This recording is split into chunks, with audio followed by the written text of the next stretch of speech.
This Destructoid PAX coverage is brought to you by Magic the Gathering Duels of the Planeswalkers 2012.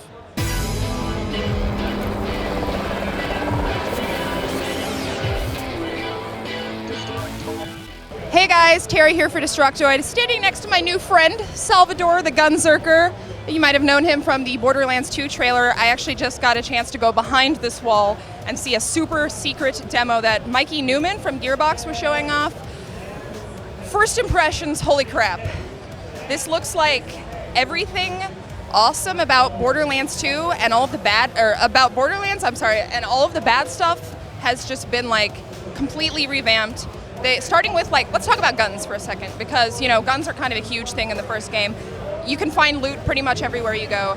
Now, as far as I know, you're going to be able to equip as many guns as you want, and you'll be able to actually dual wield. If you're Salvador the Gunzerker, I'm not sure if that's actually going to be doable in any of the other classes, but he can dual wield any guns he likes, machine guns, whatever. They've also got some new manufacturers. You'll see some other stuff like the TDR brand that they've got from the first game. They brought in some new brands and stuff that if you saw the screenshot of Salvador, the first one that got released, he had like some makeshift gun that looks like he like kind of crafted it himself. They've got a whole new manufacturer of guns that just make huge, like ridiculous looking guns like that. It's amazing.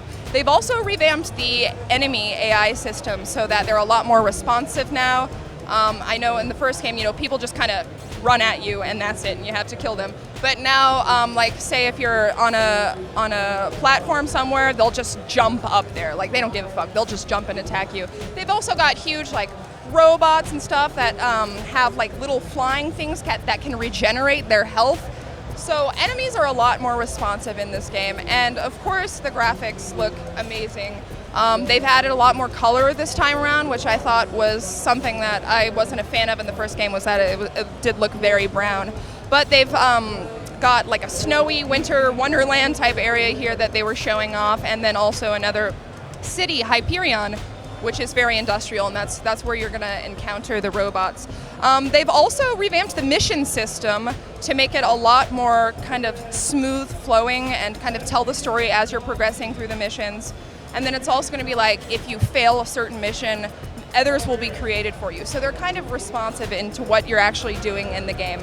Now, none of the original 4 playable characters are going to be playable this time around, but they do make a reappearance in the sequel as NPCs, who I am told are very important to the storyline.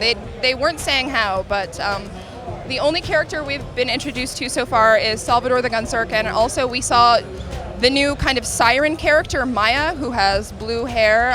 She looks a lot like Ramona Flowers. They showed her for like a second in the game.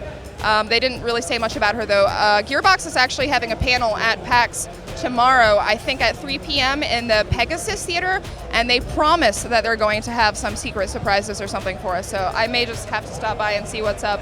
So they've added a whole bunch of new classes of enemies to this game as well, and a lot of them have kind of They have a way of using the environment to kind of attack you. So they had this huge guy there they call a bullymung, which is a huge enemy that just freaking like storms at you, and they can actually like throw jeeps at you and throw huge like rocks and boulders and stuff. And they also had a mini boss that they showed off that was like a guy behind a huge metal shield, and he had a baby strapped to the front of the shield.